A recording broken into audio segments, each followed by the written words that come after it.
Hi, everybody. I thought I would spend a little bit of time reviewing a paper that's very pertinent for talking about the economics of education in developing countries, and in particular, education for girls. So this paper is a paper by Dion Filmer and Norbert Schady. I'm not sure how to pronounce, I haven't met him, his last name.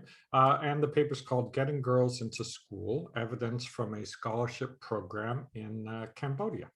And what the authors did is in 2008, Japan sponsored a significant scholarship program for girls to be able to continue on to secondary school after graduating from primary school.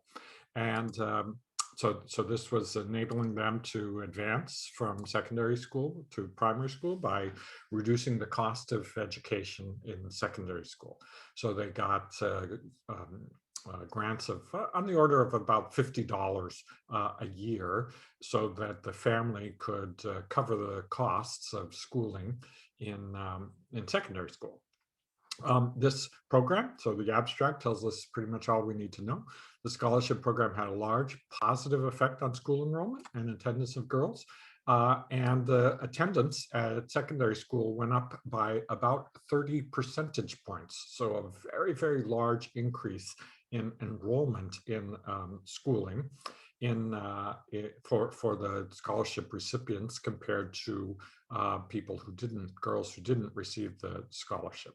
And this effect was biggest for the girls who had the lowest, who came from families with the lowest socioeconomic standing in the sample. So quite a significant effect, suggesting that fairly inexpensive to increase schooling for girls in a place, in a very poor developing country like Cambodia at the time. This is from 2008, I believe, was the year that this was the scholarship program was operating.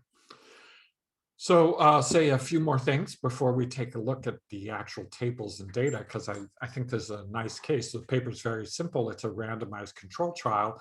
The paper is quite straightforward. I encourage you to read the paper. It's a nice model of how to do a program impact evaluation study that then decision makers, either at the World Bank or in countries, could say, well, this program's really worth continuing, or they could say, well, this program, we spent $45 per young scholarship recipient, and only a handful continued on to school, or the scholarship program gave scholarships to people who would have gone to school anyway, and so it didn't really affect anyone's schooling outcomes. In which case it would have been better to have just given $45 to the poorest families, rather than families who had daughters transitioning from primary school to secondary school. So those are the kinds of trade-offs that one is weighing in development economics. So having an impact evaluation like this, it suggests that the scholarship indeed induced many more girls to continue on to secondary school than they would have, is very important. A second step, of course, in this kind of research is to ask, well, did going to secondary school significantly positively impact the lives of the girls who continued on to secondary school? We can think of unintended consequences. Some of you may be recalling from sort of the marriage chapter, the social norm chapter. Suppose that we meaning the donors here, Japan, fund for poverty reduction, in this case in the government of Cambodia, suppose they induced these girls and their families to continue on to secondary education, and they got secondary education, and then social norms meant that they couldn't get married, so they had to live their lives as spinsters, and maybe they were worse off because of this. So the possibility of that is that being a significant an outcome that we need to care about is tiny, but we can think of other kinds of outcomes that may have been possible, that by going to secondary school, girls were induced to migrate to cities to look for jobs, but maybe the economy of Cambodia wasn't growing fast enough. And so many of them ended up being unemployed for long periods of time. Just think about Carol Spindle's book, right, about I Give You Half the Road, about some of the young women in Cote d'Ivoire who then get some education, but some of them are very successful with that, but some of them aren't. So we might want to ask, about that second stage, rather than take as a given that secondary education is necessarily good. Now, to contrast, of course, balance that perspective with many people think that getting secondary education, continuing on through secondary education, is basically a human right, that it's the right of every child to continue on to secondary school. And so it's irrelevant what the benefits are of secondary schooling. So those are the broader perspective of the complex issues that are at stake here. But we're here just focusing on, did the scholarship program indeed induce people to go into, girls continue on into secondary school?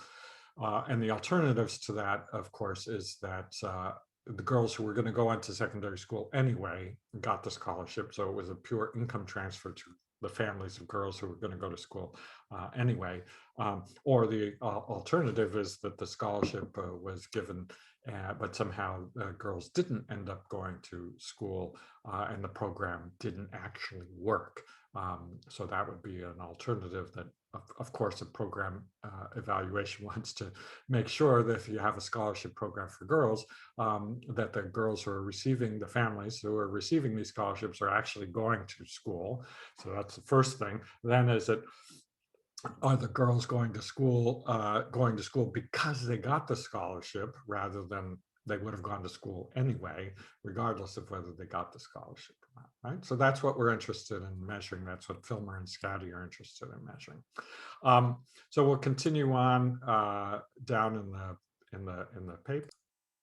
What Filmer and Schady have are application forms. So they had people in a whole bunch of secondary schools. These were then distributed to the primary schools that are the feeder schools for these 93 secondary schools. So everybody in primary school in principle received an application, and all of those families could have filled out this form in order to get a scholarship application. And the data on that scholarship application is what they use then to as control variables, and was also the basis for the scholarship. So according to the rules of the scholarship program, families filled out these forms, then a separate team looked at the forms, looked at the income of the parents, the housing quality of the parents' house, the number of siblings of the parents, and basically determined a score, a kind of need-based score.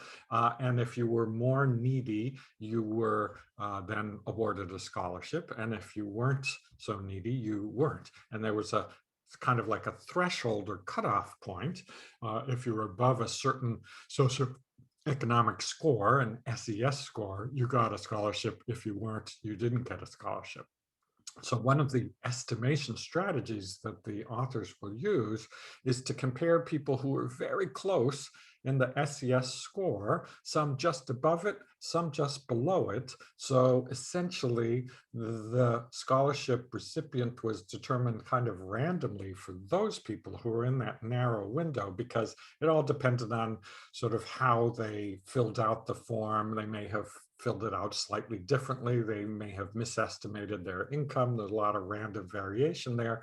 So people just around the threshold, kind of, we might think they all look kind of the same, and it was basically just the random way that they filled out the form. All of you have filled out forms. You had your parents fill out forms, and you know that one doesn't always pay as much attention to filling them out as one should. And so there's random variation around the threshold. Parents, of course, didn't know what the threshold was, and they didn't know that the threshold was a combination of a variety of responses that they were indicating.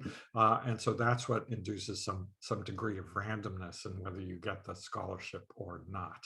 And the authors then can exploit that by saying, well, this treatment group and this control group are very similar. Some of them got scholarships, some of them didn't, and it was essentially kind of random. That strategy is called a regression discontinuity strategy. So we'll go ahead and look at what some of the results are. So this graph, set of three graphs, is attendance and enrollment by socioeconomic score decile. So the socioeconomic score decile is if you're in the first decile of the SES score, your family is very poor. If you're in the 10th decile by socioeconomic score, your parents are quite rich. If you're in the fifth decile, then you're right at the median in terms of the income distribution. And so you can think about yourselves. Do you think you're in the first decile of the socioeconomic distribution of the United States, or are you in the 10th decile of the socioeconomic distribution in the United States? In the 10th decile in the United States, your family would be earning about $100,000 a year. That would put you in the 10th decile. And your family would, to be at the bottom decile, your family would be basically earning zero. Your parents would be unemployed, or you'd be in a single family home where your parent was a minimum wage worker, a cashier or a clerk, or some similar kind of very low paying job. Then you'd be in the first bottom decile, right? And then the United States has a fairly compressed income distribution, so that the first 5 or 6 deciles all look very similar. These are all people, households earning, about $40,000 or less, and then the higher deciles are much more kind of spread out in the United States. So that's the income decile of the families here in Cambodia, the data that they have. And we notice then that we're measuring the probability of enrollment. So it's basically taking all the children in the sample and asking, are they enrolled in secondary school? So they're aged about 13, 14. Are they enrolled in secondary school? And we see that the poorest households, the red line is non-scholarship recipients, only about 20%, right? 15% of them are enrolled in secondary school. As they get richer, the number of children enrolled in high school starts rising. But notice that if the family was a scholarship recipient, 85% of them roughly are in high school, and that scholarship recipients are basically all in secondary school, regardless of the income of their parents. So that's the first big result of Filmer and Schady. This scholarship program was extremely effective in the sense that controlling for your income status, you were much more likely to be enrolled in school, comparing the non-recipients with the recipients, if you were a recipient. So the scholarship program was very effective. And this was measured not just by the formal enrollment status, but they also checked attendance on the day of the, they randomly went to schools and checked who was there. And then scholarship recipients weren't required to go to one of these 93 secondary schools that I mentioned earlier.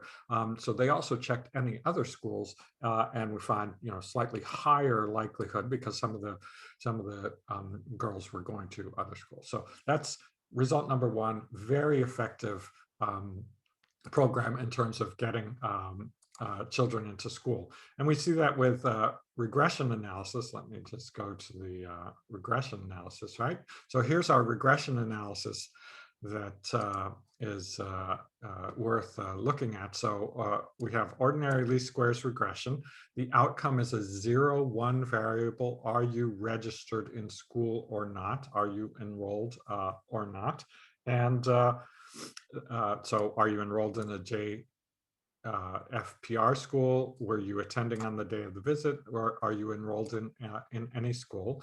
And the coefficient that we're estimating here is the coefficient on whether you were a scholarship recipient, and we have other control variables, right? Column 1 has no controls. Column 2 includes a whole set of controls about the family and the characteristics of the daughter. Column 3 has school fixed effects, so a dummy variable for every school, and a variety of other controls. And so we see the coefficients are almost always 0.3, different in the regression discontinuity design, but a more instrumental variable regression discontinuity design suggests that it's roughly the similar. So what this means, this 0.3, right, roughly 0.3, this estimate of the coefficient is if you had a dummy variable equal to 1, if you were a scholarship recipient, the probability you were in school increased by 0.3, that is by 30 percentage points. You were 30 percentage points more likely to attend school. And that's basically the main result. I encourage you to read the paper again. I just want to talk a little bit of the conclusion, that one of the things that they can't do and don't do and are open about it is the scholarship amount too large or too small to induce the change in enrollment? So you might imagine now the next question is, well, we gave $45 to each girl or family. What if we gave $20 each to 2 families? Would we have been able to accomplish the same result and impact twice as many girls? So this is the next step in this kind of social science program impact evaluation study.